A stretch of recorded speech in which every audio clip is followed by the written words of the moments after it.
Secretary of State John Kerry was in Saudi Arabia today on the 13th anniversary of the September 11th attacks, building regional support in the fight against ISIS and other forms of terrorism. There are those who think the Saudis are not the most ideal partners in such a fight. After all, 15 of the 19 September 11th hijackers came from Saudi Arabia, as did al-Qaeda founder Osama bin Laden, who hails from a well-connected Saudi family.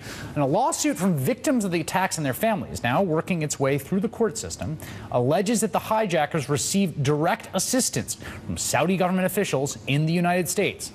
Plaintiffs are calling for the release of a classified report. As Al Jazeera reports, 28 pages from an official 2002 report detailing foreign government assistance to the September 11th attackers remains classified.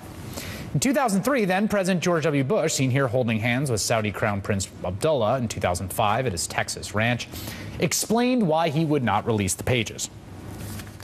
We have an ongoing war against al-Qaeda and terrorists, and the declassification of that part of a 900-page document would reveal sources and methods that will make it harder for us to win the war on terror. As a presidential candidate in 2003, John Kerry himself called for Bush to release the 28 pages in order to, quote, make the record clear.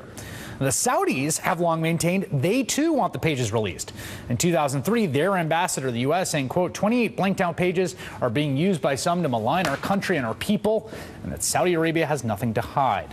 Now, two members of Congress, Democrat Stephen Lynch and Republican Walter Jones, who have read the 28 pages in question, have now introduced a resolution calling on President Obama to finally declassify them. Two family members of September 11th victims say the president promised them personally he would declassify the 28 pages. But as of now, the pages remain classified. Today, National Security Council told All In that White House had requested that the Office of the Director of National Intelligence review the pages for possible declassification, and that review is ongoing. Joining me now, Congressman Walter Jones, Republican of North Carolina, Congressman Stephen Lynch, Democrat of Massachusetts. Congressman Jones, what's the case here? Why does this matter? Well, you know, today actually is the 13th year since the tragedy that hit our country. And I think that the families who lost so much in the 9/11 attack have every right to see these 28 pages. And as you made mention in your presentation, that President Bush is the one that decided that this information should be classified, and Stephen Lynch and I, along with other colleagues, believe sincerely that the families and the American people need to know the truth as to what happened that day and what led up to that day. So, Congressman Lynch, do you believe that the reason it was classified in the first place was to protect U.S. relationships with the Kingdom of Saudi Arabia? Well, I think there were I think reasons right after the attacks and right after the report came out that I think people thought there might be security implications, and also there was virulent passion at that point. I think that that President Bush might have been thinking about that.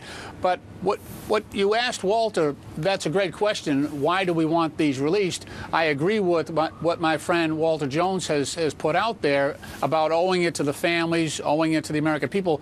But I actually think that an additional reason is that these 28 pages, in my opinion, would inform our anti-terrorism policy going forward. I think it'll be a good thing to have the American people understand the complexity, the months of planning for these attacks, and the individuals who were, complicit in that activity. Congressman Jones, there's a lot of discussion right now about funding, particularly for ISIS, and how it's getting money, and part of it's oil and part of it's kidnapping and hostages. But there is concern about money flowing into them from private citizens in the Gulf. Are you convinced that the Saudis or the Qataris have safeguards in place to make sure that something like that couldn't happen again? Chris, again, I want to go back to these 28 pages. Our country is in deep trouble in many, many ways. There is nothing that can bring peace to the families who lost so much on 9/11 except for them, the families and the American people, to know the truth and to let the American people decide for themselves, once they see the 28 pages, then what should be the next action by our government. And Congressman Lynch, are you persuaded, or are you convinced by the White House's response? They have someone on this. They're reviewing it for possible declassification. It's been a while, Chris. They've had somebody looking at this before. The Bush administration had people looking at it. So I think that the most important thing for members of Congress to do, and people at home, encourage your member of Congress, your representative, to go and read the 28 pages. And then I think after they read that, they will sign on to our resolution urging its declassification.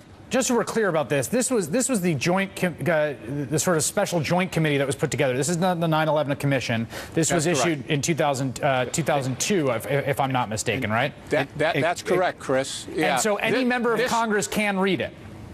Right. Well, you have to get permission. If you've got the proper clearance, and I think most members either could get it or already have it, and then you've got to go to a designated location, a secure location, and there'll be several people there to observe you while you read the 28 pages. You're not allowed to bring any technology in. You're not allowed to take any notes or anything like that. Well, I got to say this, Congressman. You know, obviously it's classified, so you can't discuss what's in it. But as we talk about this, and as I'm sitting here, you know, the mystery is building up. I want to read it now. I could also imagine why the Saudis want it. Why the Saudis want it released, because the things I'm imagining in my head can't possibly be borne out by the facts of the thing, which now sounds incredibly damning because I can't see it. Well, I think there might be some duplicity on the part of the Saudis in terms of them desiring this to be disclosed. You don't think they actually do? No. Congressman Jones.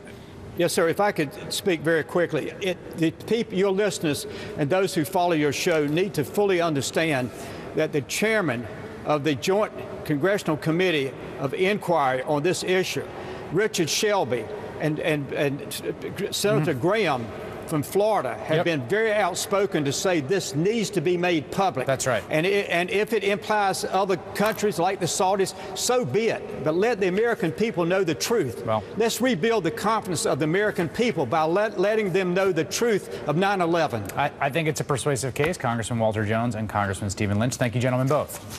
Thank you, Chris. The reporter who has first-hand knowledge of new witnesses in the Michael Brown shooting joins me next.